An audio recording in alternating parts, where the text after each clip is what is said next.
Bien, continuando con lo que vimos la clase anterior, vamos a empezar con el tema, con la sección número 2. Le vamos a llamar sumas de Darboux. Lo que vamos a hacer es utilizar el formalismo de Darboux que aprendieron en cálculo 2, que es lo que hacen en la mayoría de los cursos de la facultad, donde el libro base es el Spivak. Por esas razones que hemos decidido en esta ocasión hacer la generalización de la integral de varias variables mediante esta formulación. En su momento demostraron que la integral de Riemann es la misma que la integral de Darboux, es decir, las sumas de Riemann son equivalentes o son en esencia lo mismo que las sumas de Darboux, y se demostró mediante un teorema.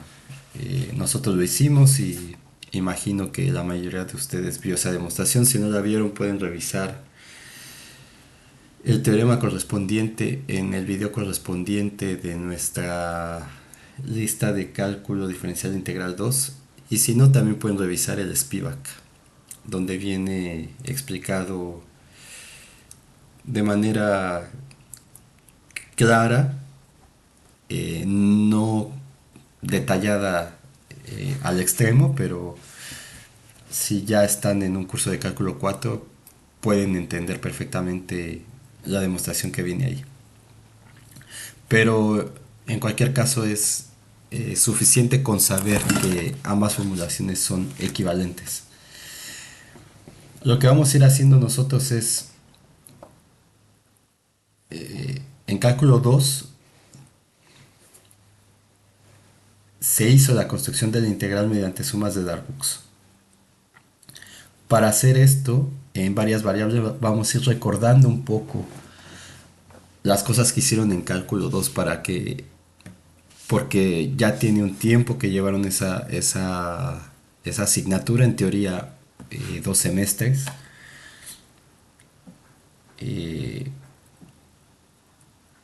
y de hecho ha pasado un semestre, al menos 6 meses o 7, 8 meses desde que vieron el último tema de cálculo 2. Entonces es por ese motivo que vamos a ir recordando, no todo, pero sí algunas cosas que se hicieron ahí, y vamos a ir intentando hacer la generalización de ciertas ideas, porque el camino va a ser exactamente el mismo o muy similar al que se hizo en cálculo diferencial e integral 2. Entonces, en cálculo voy a ir poniendo las cosas de cálculo con tinta azul. Tenemos una función, vamos a decir, una función f definida en un intervalo de r en r, donde ese intervalo lo vamos a tomar como un intervalo cerrado AB, donde A es mayor que B, siempre para evitar tener un punto. Y vamos a suponer que F es acotada.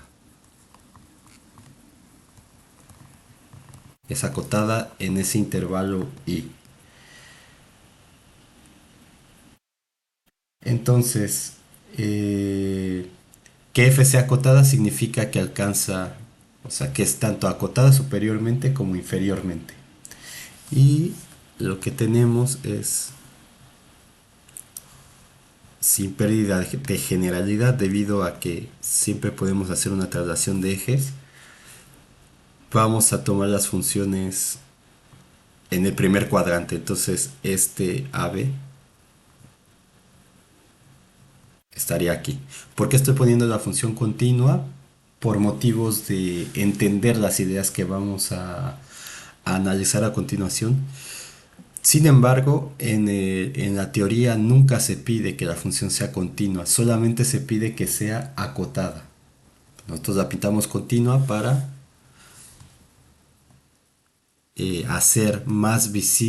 para hacer visibles las ideas importantes, las ideas geométricas importantes que hay detrás de esta construcción.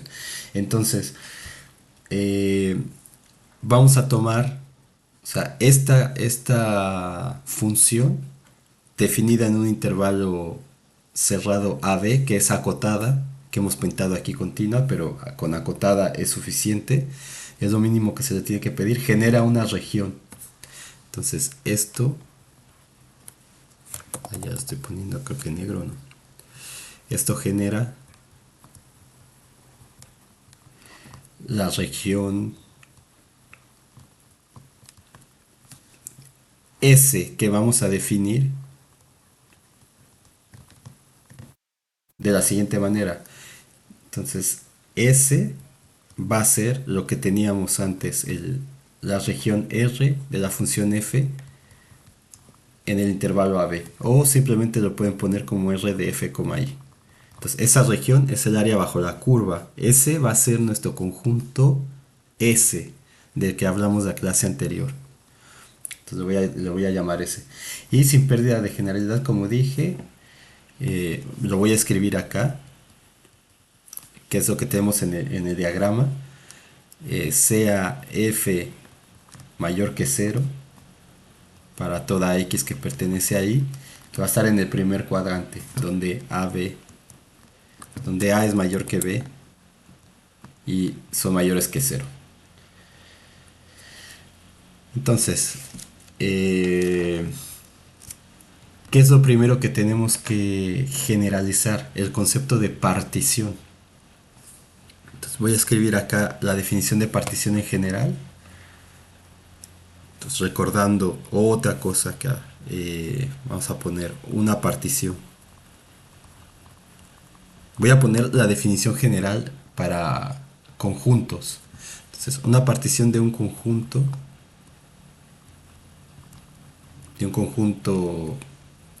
S, no de este S, sino de un conjunto en general S, está formada por subconjuntos,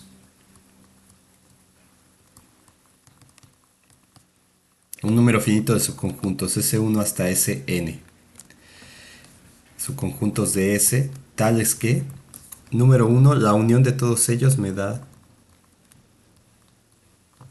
el conjunto S. Número 2, que todos los conjuntos son disjuntos entre sí, es decir, que la intersección 2 a 2 es el vacío. Entonces, esto quiere decir disjuntos 2 a 2. Entonces, el S1 es disjunto con el S2, el S1 con el S3, el S1 con el S4, etcétera, el S2 con el S3, el S2 con el S4, etcétera. Y número 3, que ningún subconjunto sea vacío. Entonces, que SI sea distinto del vacío para toda I desde 1 hasta N. Entonces, ningún subconjunto es el vacío. Esta es la definición general de una partición. Esta definición la adaptaron en cálculo 2. Y lo que nos decía la definición de partición es decir, lo que significa eso de adaptar es que se pone en el contexto que se va a utilizar en cálculo 2, pero la definición general de una partición es esta. Entonces, lo que hay que ver para que nuestra definición o nuestra generalización de partición en varias variables esté correcta es que cumpla con las condiciones que están en rojo aquí. Por eso lo puse. Entonces, no vamos a ser tan formales como para demostrar eso, pero se podría hacer. Simplemente lo pongo para que quien tenga curiosidad de ver si eso es una partición, lo que terminemos definiendo en varias variables es una partición o no, pues tenga la herramienta para hacerlo. Pero no lo vamos a hacer nosotros, repito. Entonces lo que decíamos era, sea A menor que B, dos números reales. Entonces decíamos, toda colección finita de partes del intervalo AB, tales que uno es A y el otro es B, es una partición de AB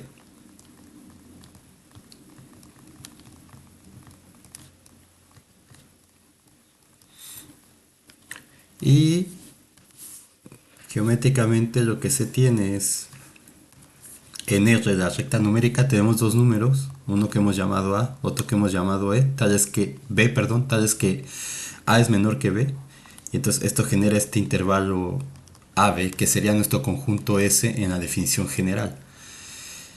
Entonces es una colección finita de partes de AB. ¿Qué significa eso? Que una partición va a estar dada en términos de puntos.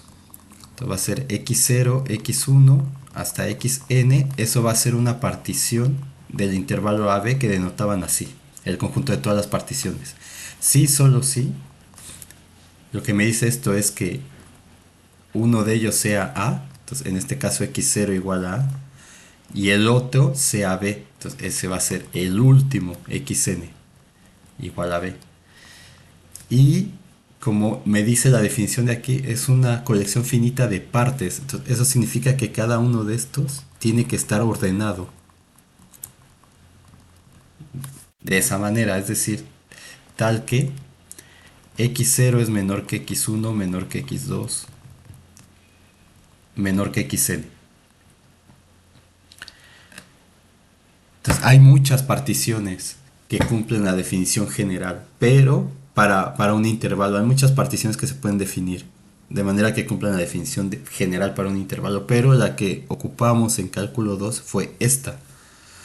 En pocas palabras, ¿qué es una partición del intervalo AB? Pues es un conjunto de puntos tales que están ordenados,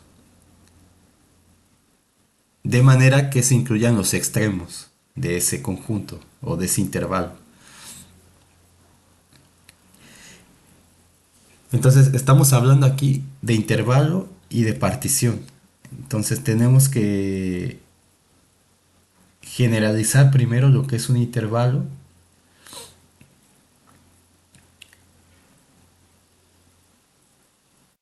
Que eso no me acuerdo si lo hicimos.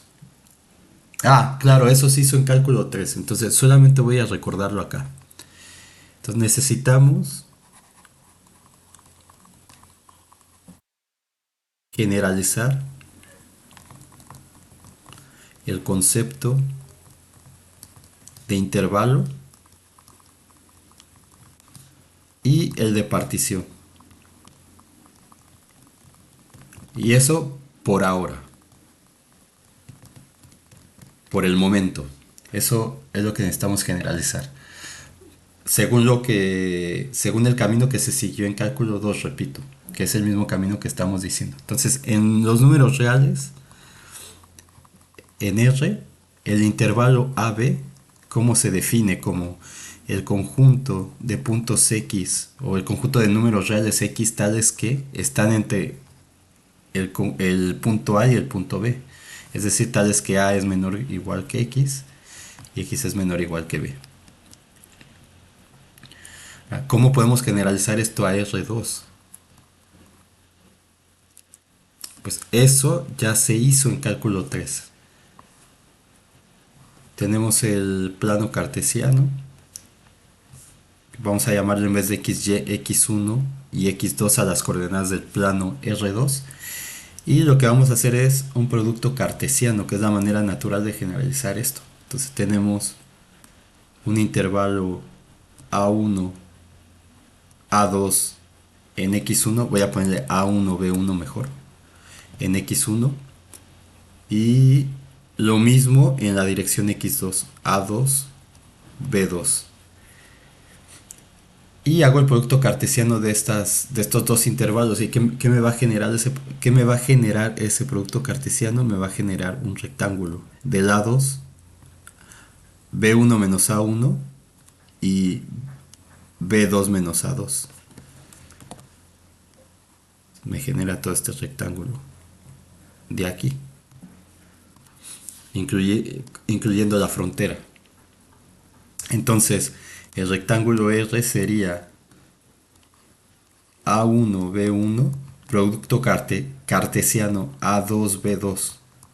Y eso lo podría escribir como el conjunto de puntos en R2. Recuerden esta notación X en R2 ya me dice que este X tiene dos componentes, X1 y X2.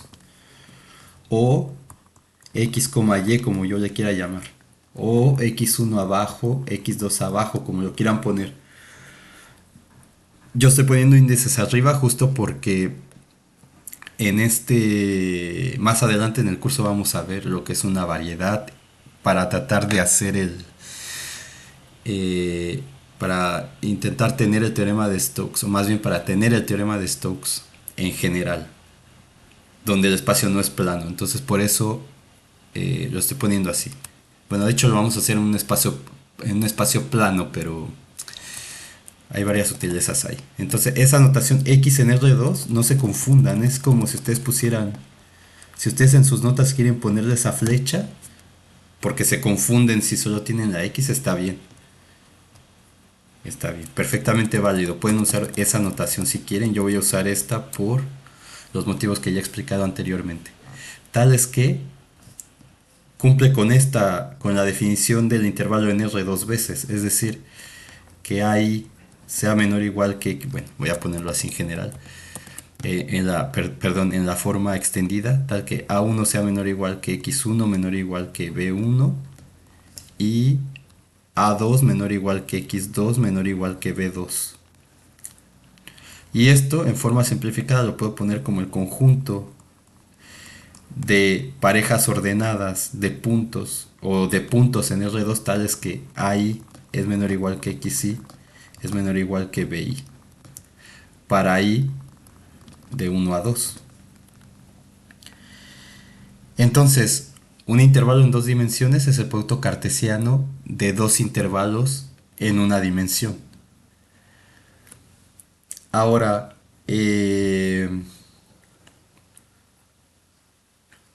con eso podemos definir lo que es un intervalo en n dimensiones, que es lo que se vio en cálculo 3. Entonces, solamente, ¿qué es lo que hay que hacer? Es extender esta idea. Entonces, si yo tengo, este sería un intervalo en R2. Este es un intervalo en R2. En R3, pues sería hacer el producto cartesiano de tres intervalos unidimensionales. Y entonces aquí me quedaría exactamente lo mismo, pero la I iría desde 1 hasta 3. ¿De acuerdo? Y lo que tendría serían paralelepípedos ahí. Esos serían mis intervalos en tres dimensiones. Y así sigo, en cuatro dimensiones, en cinco dimensiones, etcétera. Entonces, no recuerdo si en la clase anterior mencioné lo de los índices arriba o abajo, pero ustedes van a ir aprendiendo que una de las partes importantes de la geometría es la métrica. Y de hecho ya en cálculo 3 vieron cosas de eso. El espacio que nosotros estamos trabajando, que es el Rn o el En, que es el espacio euclidiano n dimensional con la métrica con la métrica euclidiana o con la métrica 2, es un espacio plano. Entonces, ¿qué significa eso? Que eh, uno siempre va a tener dos espacios, el espacio de coordenadas, que es el espacio de los vectores, se le llama, y el espacio de covectores. ¿Cómo voy a diferenciar uno de otro? Esto viene del álgebra lineal, que seguramente lo estudiaron ahí al final, con el espacio dual. De hecho, uno es el espacio dual del otro en general, en espacios vectoriales. Cada espacio vectorial tiene su espacio dual. Entonces, eso traducido a Rn significa que tengo un espacio de vectores y un espacio de covectores. ¿Cómo diferencio eso? Pues voy a decir, los vectores, las componentes de los vectores las voy a poner con un índice arriba, mientras que las componentes de un covector las voy a poner con un índice abajo. Y eso vive en espacios distintos. Entonces, ¿cómo relaciono uno con otro? Mediante una métrica. Mediante una métrica. Entonces, voy a ponerlo así. Si yo tengo un índice abajo, ¿cómo voy a subir ese índice? Pues necesito una métrica que voy a llamar G. G de IJ por este vector, por estas componentes XJ del vector. Entonces, si se fijan, tengo el mismo índice J aquí repetido abajo y arriba. Entonces, ¿qué significa eso? En la notación de Einstein, que tengo una suma sobre J de G de IJXJ. Entonces tengo un índice libre aquí que es el I. Y tengo un índice repetido que es este J que está acá. Entonces como es un índice repetido ese J, lo que me indica es que estoy sumando sobre ese J. Entonces, ¿de dónde a dónde va esa suma? Pues si estoy en Rn, eso significa que tengo n componentes, entonces la suma va desde j igual a 1 hasta n. Entonces, ¿qué tendría aquí? Pues gi1x1 más gi2x2 más ginxn en general. Entonces tengo este i, que es el que me dice de dónde a dónde va. ¿Cuántas componentes tengo? Tengo n componentes también. Entonces eso significa que tengo n ecuaciones, es decir, que x1 es igual a g11 x1 más g12 x2 más g13 x3, etcétera más g1n xn. Y así tengo también para la n gn1 x1 más gnn xn. Entonces, esta métrica está representada por una matriz.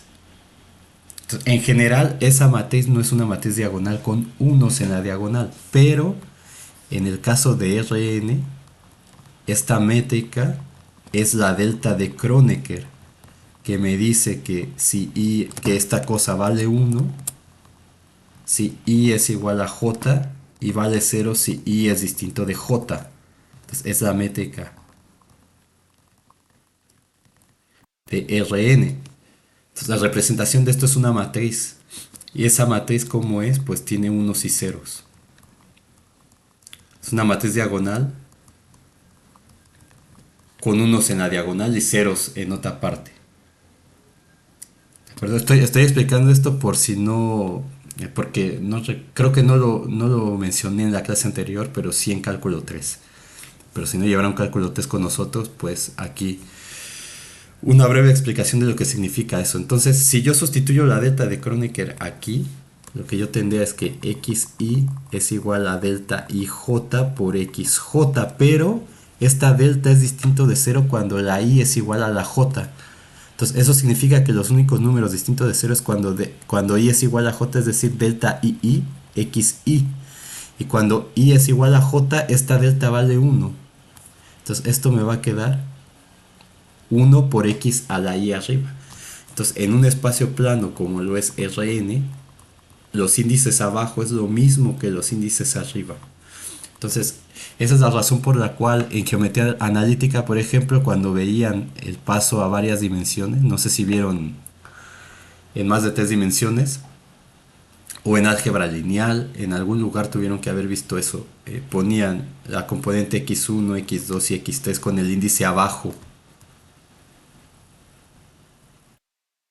Eso realmente se tiene que poner con índices arriba en general, eso es lo que quiero decir. Pero como están trabajando en Rn, es exactamente lo mismo.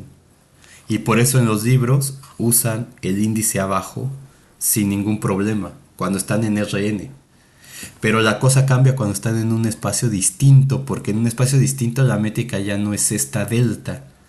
Por ejemplo, en el espacio de Minkowski tienen la métrica de Minkowski, y esa, si tienen la métrica menos más, entonces sería menos 1 0 0 0 0 1 0 0 0 0 1 0 0 0 0 1.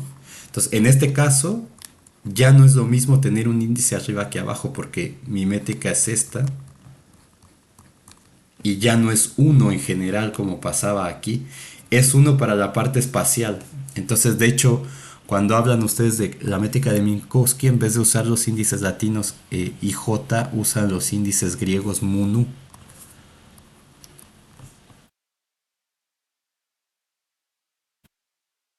Entonces, ¿qué significa el índice griego? Que esto va de 0 a 3. Y el índice latino solamente me dice que va de 1 a 3, por ejemplo. Entonces, aquí es lo mismo. tienen un índice repetido que es esta mu, entonces hagan de cuenta que esto como que se cancela y lo que me queda es la cosa que yo tengo aquí con el índice abajo mu. Entonces por eso mi intención es mostrarles justamente esta notación porque es muy poderosa a la hora de hacer demostraciones y cálculos explícitos de cosas complicadas. Entonces en este caso solamente tengo que para las componentes espaciales si se cumple esto.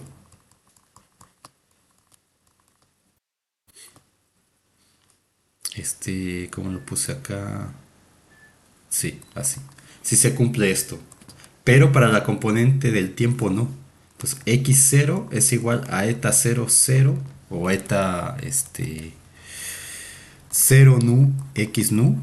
Y la única componente distinta de 0 que es 0, 0, que es esta 0, 1, 0, 2, 0, 3. Entonces 0, 1, la componente 0, 2, la componente 0, 3. Les hablo así porque ya llevaron álgebra lineal, entonces saben que esta de aquí sería la componente 0, 0, el menos 1. Y las otras valen 0, entonces esto me queda solo como eta 0, 0, x0. Entonces justo porque en principio tendría que sumar sobre el nu desde 0. A ver, voy a ponerlo así. O sea, esto realmente lo que me dice es que es igual a la suma desde nu igual a 0 hasta 3 de eta 0 nu x nu. Y entonces esto sería eta 0, 0 x0 más eta 0, 1 x1 más eta 0, 2 x2 más eta 0, 3 x3.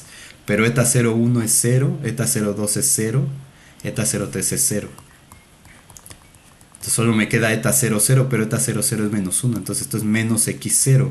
Y entonces lo que esto me dice es que el índice abajo no es lo mismo que el índice arriba. Hay un cambio de signo y eso es porque el espacio de Minkowski o el espacio de la relatividad especial no es un espacio plano. Y entonces en general para espacios planos pues esta g no va a ser la delta de Kronecker y entonces no se va a tener esta igualdad que teníamos aquí en general. ¿De acuerdo? Entonces eso lo vamos a ir entendiendo poco a poco. Ahora quédense que como el espacio es plano, por eso el índice arriba es el mismo que el índice abajo, nada más. Muy bien, después de ese paréntesis, ahora sí vamos a poner la definición número 1 de esta sección, que es la definición de un rectángulo en n dimensiones o de un intervalo n dimensional. Entonces vamos a ponerlo de esta manera. Si A, I, P, I son números reales, donde I va desde 1 hasta la dimensión del espacio, que es n, tales que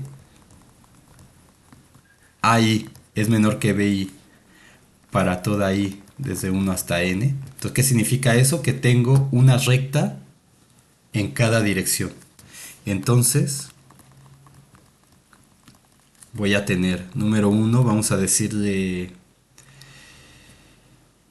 llamarle U al rectángulo abierto. Entonces voy a tener el conjunto de puntos en Rn tales que AI es menor que XI, menor que BI, para I desde 1 hasta n. Digo, esto está de más porque ya lo tenemos aquí y regularmente no se pone, pero lo dejo ahí.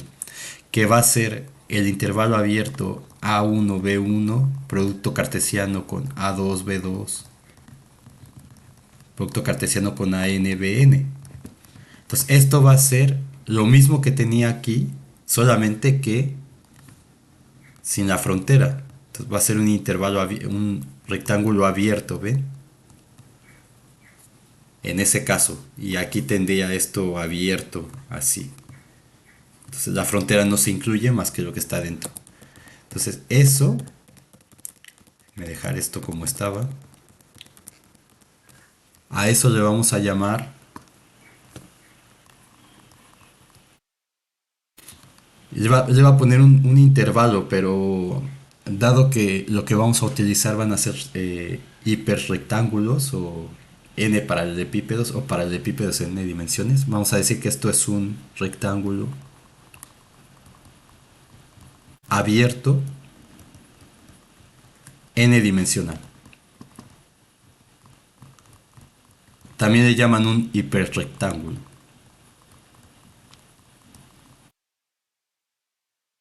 O un abierto en n dimensiones, pero bueno, hay un abierto en n dimensiones no solamente tiene la forma de un rectángulo. Y número 2, a este le vamos a llamar R porque son los rectángulos que vamos a utilizar.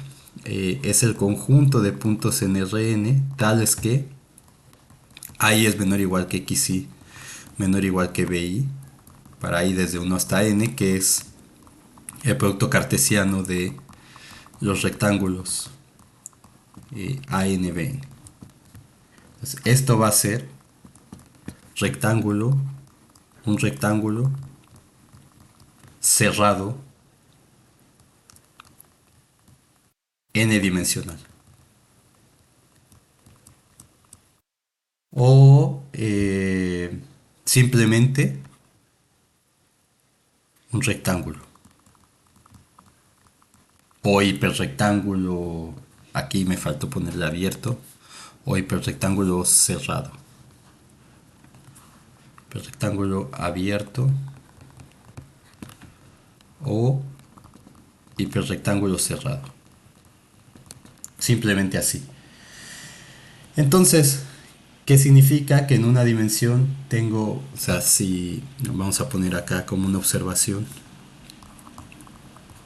Entonces, yo estoy siendo totalmente detallado en todo esto. Si esto ya lo entendieron, si saben cómo va, se lo pueden saltar perfectamente. Pero si no, esto es para las personas que necesitan un poco más de explicaciones para entender los conceptos, cosa que yo también así soy, entonces por eso lo hago de esa forma. Entonces, varias observaciones. Si tengo una dimensión, en una dimensión, entonces el índice solamente es i igual a 1. Y entonces lo que tengo es que voy a tomar el caso de R solamente, pero lo mismo pasa para el intervalo abierto. Bueno, vamos a poner los dos. Entonces, en ese caso, U es igual al intervalo A1B1, como se puede ver ahí. Y R, pues, es el A1B1, un intervalo en una dimensión. En dos dimensiones tendría un rectángulo. Entonces, un intervalo. Entonces, I va de 1 a 2. Entonces, lo que tengo es U igual a A1B1, A2B2 según la definición. Y el R, pues, lo mismo, pero con los intervalos cerrados. Entonces es un rectángulo. En tres dimensiones lo que voy a tener es un paralelepípedo. Entonces i igual a 1, 2, 3. Y lo que tengo es A1B1, producto cartesiano A2B2, producto cartesiano A3B3, siguiendo la definición que está aquí para i igual a 1 hasta 3. Y R sería A1B1, A2B2, A3B3. Entonces SR es un paralelepípedo.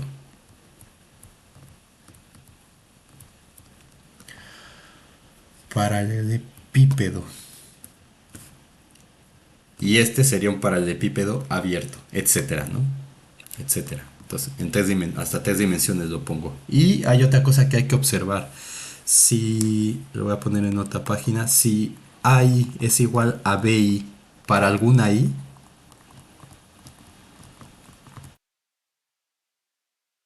entonces si para alguna de estas I tengo que A1 es igual a B, por ejemplo, para I igual a 1 tengo A1 igual a B1, entonces lo que tengo es un intervalo.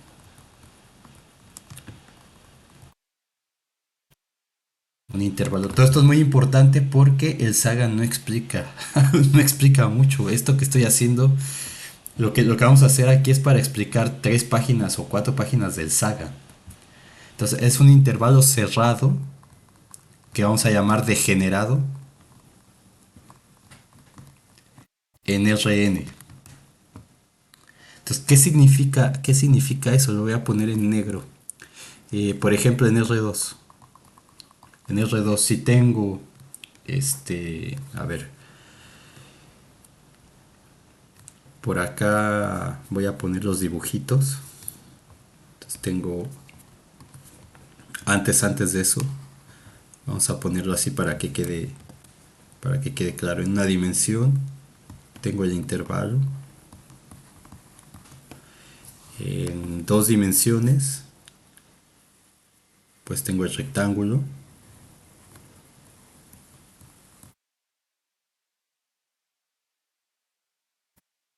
Rectángulo en dos dimensiones, R2, en R, y en R3 tengo un paralelepípedo.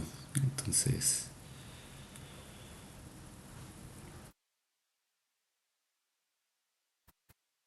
ya sea abierto o cerrado. Entonces, A1, B1, A2, B2, y por acá tendría este no lo pongo, pero A3B3, entonces sería NR3. Y acá, para ver el intervalo degenerado, entonces vamos a suponer en R2 que A1 es igual a B1 y A2 es mayor que B2. Entonces, ¿qué voy a tener? Pues, pintando mi sistema de ejes, X1, X2 o XY, como le quieran poner. Aquí tendría A1 igual a B1 y por acá tendría A2 distinto de B2. Entonces, lo que tengo es una línea. Entonces, esta línea es un intervalo cerrado degenerado en R2.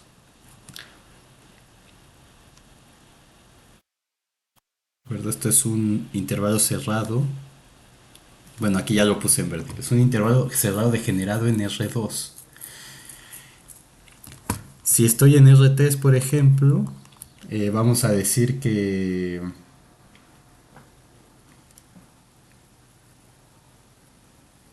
A2, ahora A2 es igual a B2 y A1 mayor que B1 y A3 mayor que B3.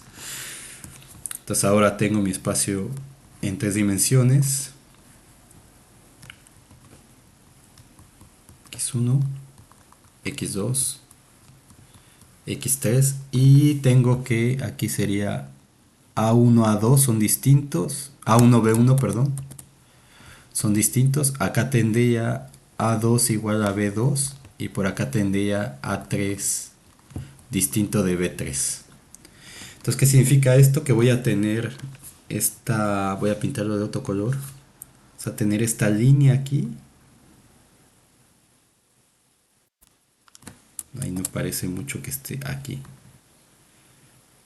Ahí más o menos. Y luego, bueno, esto va a estar un poquito arriba. Entonces, como algo así.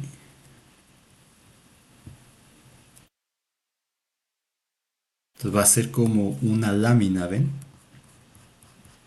Entonces, en R3, ¿qué digo esto? Esto digo, en R3, este R, este R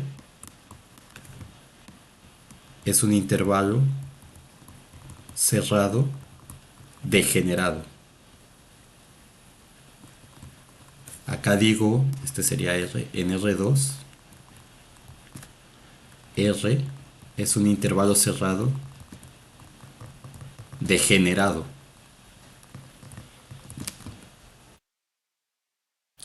Ahora, a estos intervalos, o sea, en general, o sea, ¿qué es lo que veo? Que, por ejemplo, este intervalo en R2, que es una recta, no tiene área en el espacio R2, porque en R2 tengo las dimensiones de largo y ancho, pero este intervalo degenerado solamente es una línea. Entonces, en R2 este intervalo no tiene área, pero en R este intervalo sí tiene una longitud. ¿De acuerdo? Eso es muy importante para lo que vamos a ver después. Esta lámina de aquí en R3, en el espacio R3 que yo estoy estudiando, esta lámina no tiene volumen. Tiene volumen cero. que es esta lámina, es un intervalo cerrado degenerado en R3. Entonces, esta lámina vista en R3 no tiene volumen, pero sí tiene área en un espacio de dos dimensiones. Pero si yo estoy estudiando el espacio en tres dimensiones, entonces en ese espacio esta lámina no tiene, voy a decir en general, que no tiene área, entendiendo que en R3 el área es el volumen. ¿De acuerdo? En general yo voy a decir un área. Y de hecho más en general voy a decir un contenido de Jordan. Entonces si yo estoy en R3, el contenido de Jordan es el volumen. Pero yo voy a decir en R3 este intervalo R cerrado degenerado no tiene contenido de Jordan en R3, pero sí tiene contenido de Jordan en R2, que sería el área de la lámina. Entonces, eso lo vamos a estar usando más adelante. Entonces, que quede claro. Igual acá, esta línea en R2, este intervalo cerrado degenerado tiene área, no tiene contenido de Jordan, es decir, no tiene área en R2. Pero en R sí tiene contenido de Jordan, que es su longitud. Pero si yo estoy estudiando R2, entonces en ese espacio, este intervalo no tiene área. O tiene contenido de Jordan cero. Muy bien, entonces, antes de ver la generalización de la partición que vimos anteriormente, vamos a ver el concepto de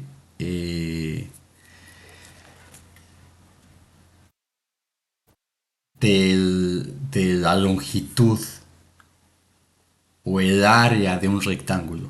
Y eso lo vamos a generalizar. Y vamos a ver también, otra cosa que necesitamos saber es cuál es la diagonal de un rectángulo. Entonces, todo eso son cosas que vamos a ocupar para nuestra construcción de la integral en varias variables, repito. Entonces voy a ponerlo en azul de nuevo. Entonces, en R, por ejemplo, si yo tengo un intervalo, pintar aquí, intervalo abierto AB. Entonces, tengo mi intervalo abierto AB. ¿Cuál es la longitud de ese intervalo? Nosotros decíamos L del intervalo, pues es, si yo pongo un sistema, el 0 por acá, entonces va a ser B menos A, según nuestra construcción de los números reales. Y este coincide totalmente con el intervalo cerrado, que le voy a poner la línea arriba a este I, sería AB. Ya llevaron cálculo 3, ya saben lo que significa esta línea arriba, que es la cerradura del intervalo I, pues es lo mismo. B menos A, o sea, la longitud de I. ¿Qué significa eso? Que la longitud no toma en cuenta la medida de los puntos. Entonces, este punto A y este punto B no están en el intervalo, pero la longitud sigue siendo la misma que si estuvieran, porque no aportan longitud en el espacio R. ¿De acuerdo? Esa sería la longitud de este intervalo. En R2 yo tendría mi rectángulo, que solamente lo voy a poner así. Y esto que es, entonces si lo ponen en R2, X1, X2, este sería A1, B1, por acá tendría A2, B2, esto de acá me diría B2 menos A2, y esto de aquí mide B1 menos A1. Entonces, ¿quién es el área de este? Pues decíamos, el área del rectángulo, sin importar si es cerrado o abierto, no importa, es lado por lado. B1 menos A1 por B2 menos A2. Si tengo un volumen,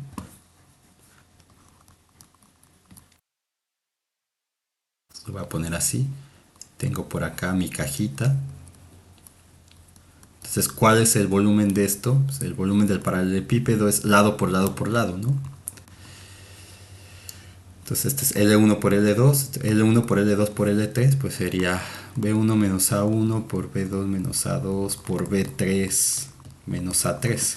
Sería el volumen. Entonces, en general, vamos a definir lo siguiente. Definición 1.2.2. Si R es un rectángulo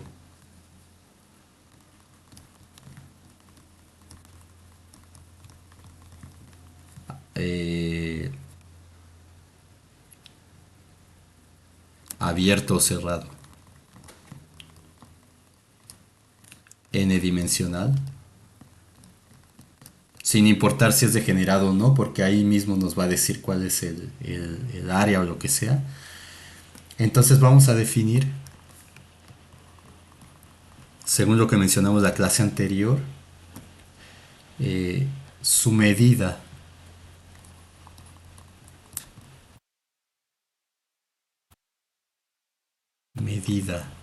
o contenido, como le quieran llamar, en Rn, como lo siguiente. Entonces le vamos a llamar con la letra M. Entonces cuando yo tenga M, me estoy refiriendo al contenido o al área, piénsenlo así, al área n-dimensional de un rectángulo. Entonces, así, o también lo van a encontrar como con barras de valor absoluto, o también lo pueden encontrar como LDR, pero esa no la vamos a usar nosotros. Entonces, eso va a ser el producto desde i igual a 1 hasta n de bi menos ai. Entonces, este producto es como si fuera la suma. Entonces, ¿qué denota esto? Lo voy a escribir extendido, pues es b1 menos a1 por b2 menos a2 por b3 menos, perdón, por bn en general menos an. Entonces, en dos dimensiones, en una dimensión es la longitud, en dos dimensiones, vamos a poner así, observación, en una dimensión m de r es la longitud. En R2, voy a poner así, en R1, en R2, m de r es el área del rectángulo.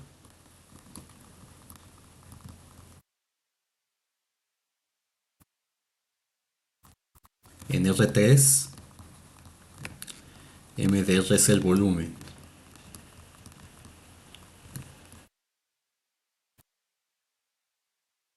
En Rn pues es el hipervolumen.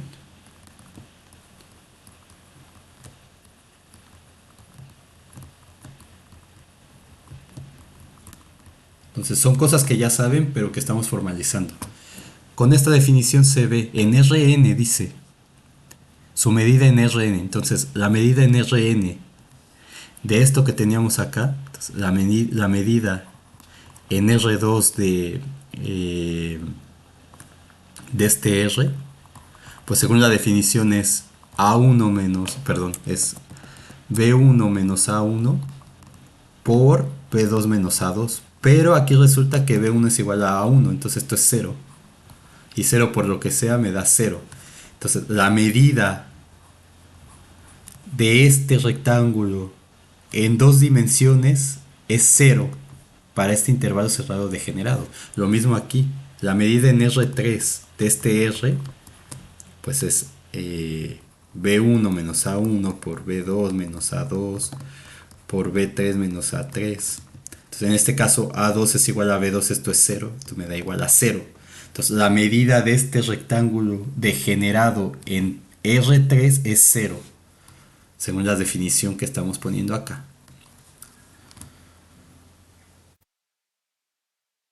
Muy bien. Entonces, esta M la vamos a reservar única y exclusivamente para los rectángulos. Mientras que cuando hablemos de área o de contenido de Jordan, que esto sería el contenido de Jordan de los rectángulos, pero le llamamos M por razones históricas. Pero para cualquier conjunto, cuando hablemos de su área o su contenido de Jordan, vamos a usar la letra J.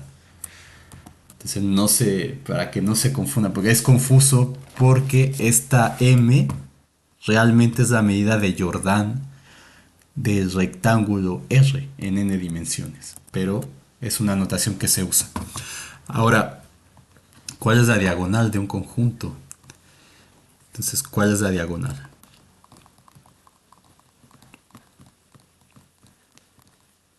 ¿Cuál es la diagonal? Pues en una dimensión, si tengo el intervalo AB, pues la diagonal es exactamente lo mismo que la longitud, en este caso, que es B menos A. Entonces, coincide. La diagonal de un punto a otro del intervalo, entre dos puntos extremos opuestos del intervalo, así se define la diagonal. En dos dimensiones, pues tengo el rectángulo aquí, tengo esto aquí metido en un sistema cartesiano de dos dimensiones. Aquí tengo el A1, aquí tengo el B1, tengo el A2 y aquí tengo el B2. Entonces, ¿cuál es la diagonal? Pues son puntos extremos opuestos. Puedo tomar este y puedo tomar este. Entonces tengo esta diagonal. O puedo tener la otra, pero en un rectángulo sabemos que son de la misma longitud. Entonces vamos a tomar la convención de tomar un punto fijo en un extremo y el punto opuesto va a ser la única diagonal que tiene el rectángulo, por lo que ya sabemos de geometría euclidiana. Entonces, ¿cuál es la diagonal del rectángulo R? Pues este punto tiene coordenadas A1, A2 y este punto tiene coordenadas B1, B2. Entonces, ¿cómo calculo la distancia o la longitud entre estos dos? Pues calculo la distancia entre el punto A1, A2 y el punto B1, B2 y luego la norma de eso. Entonces, la diagonal, o puedo usar el teorema de Pitágoras al final de cuentas. Entonces es la raíz cuadrada de la longitud de este, que es B1 menos A1 al cuadrado, más la longitud de este, que es B2 menos A2 al cuadrado, y eso es la raíz cuadrada de este, utilizando el teorema de Pitágoras, una métrica euclidiana.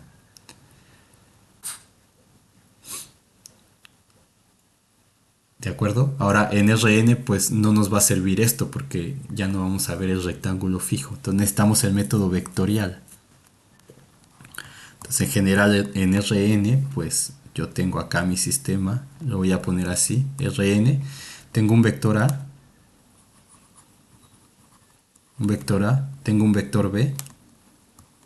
Ahora también otra cosa de por qué no le pongo líneas, porque los puntos y los vectores son la misma cosa. Eso lo vimos en cálculo 3.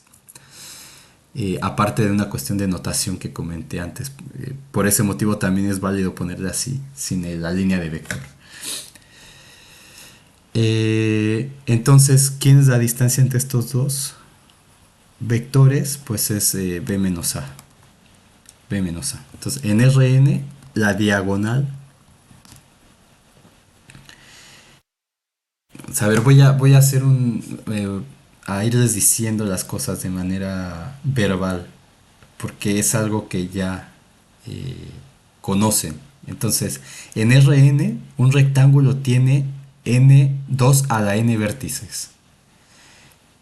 Tiene 2 a la n vértices y tiene varias diagonales que unen un vértice o que unen vértices opuestos. Entonces, aquí les puse el ejemplo del cuadrado, tengo dos diagonales. Entonces, esto tiene 4 vértices, que es 2 a la 2, en este caso, 4 vértices. En R3, para el epípedo tiene 2 a la 3. Son 8 vértices. Y van a tener, o sea, en general, es 2 a la n vértices de la geometría euclidiana y tiene 2 a la n menos 1 diagonales. Entonces, acá en este caso, ¿cuántas diagonales tiene 2? Que es 2 a la 2 menos 1, que es 2 a la 1, que es 2 diagonales. En el caso para el epípedo en 3 dimensiones, pues tiene 4 diagonales. 2 al cuadrado, 4 diagonales. Entonces, en general. Entonces, todas esas diagonales por la geometría euclidiana tienen la misma diagonal. Y todas esas diagonales pasan por el centro.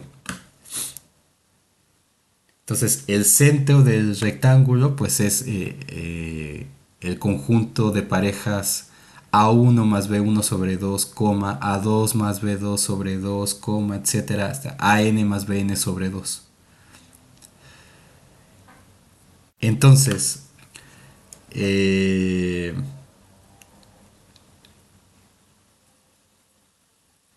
si tomamos dos vértices opuestos, vamos a tomar los vértices opuestos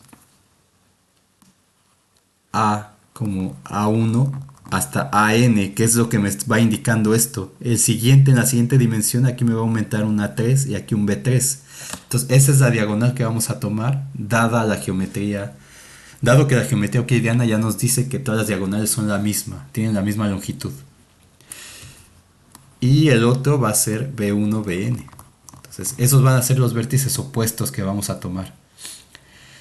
Entonces, la recta que une estos dos vértices, pues es gamma de t igual a el punto o el vector A más t veces este vector de dirección B menos A. Eso me va a dar toda esta recta. Gamma de t, donde t va de 0 a 1. Entonces, aquí no me detengo tanto, pues geometría euclidiana. Entonces, ¿cuál es la norma de esto? Que sería la diagonal que une los vértices A y B, que se convierte en un problema de vectores, de geometría analítica. Entonces, pues, la norma de R de t va a ser igual a la norma de B menos a la norma de B menos A. Y eso es la raíz cuadrada de la suma desde igual a 1 hasta n de BI menos AI sobre 2. Perdón, menos AI al cuadrado. Entonces, eso va a ser la diagonal que vamos a tomar nosotros.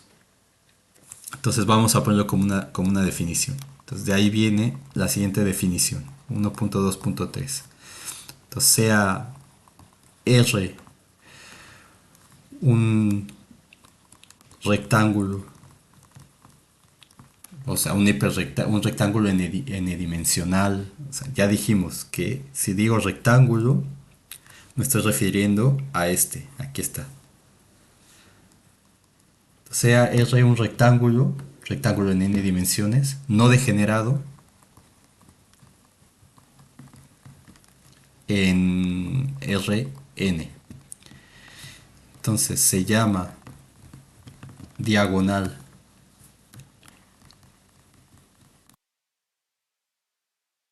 de R al segmento de recta que une un vértice de R con su vértice opuesto.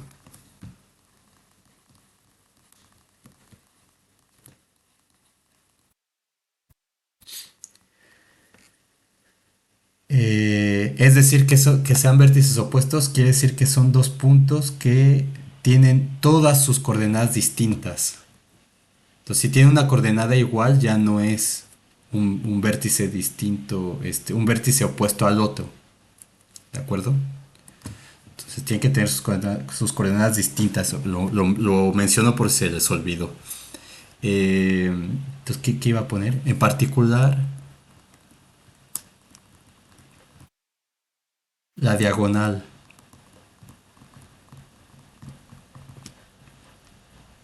eh, de R que une los vértices A igual a A1 hasta AN y B igual a B1 hasta Bn es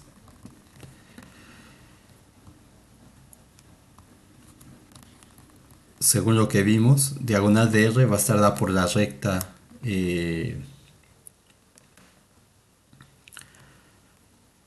A más, ¿qué le puse acá? T por B menos A. Tal que T está entre 0 y 1. Y tiene una longitud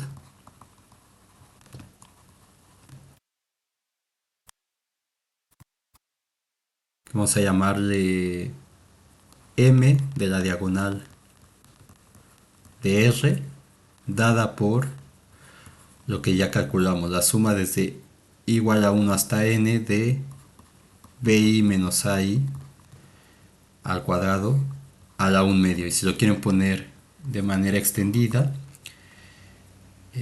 sería así: b1 menos a1 al cuadrado más bn menos an al cuadrado raíz cuadrada. Bueno, aquí para que no se haga tan pesada la clase, siempre la voy a estar dividiendo en dos partes de 1 hora. Con esto terminamos la primera parte y en la siguiente, ahora sí vamos a ver cómo generalizar el concepto de partición. Y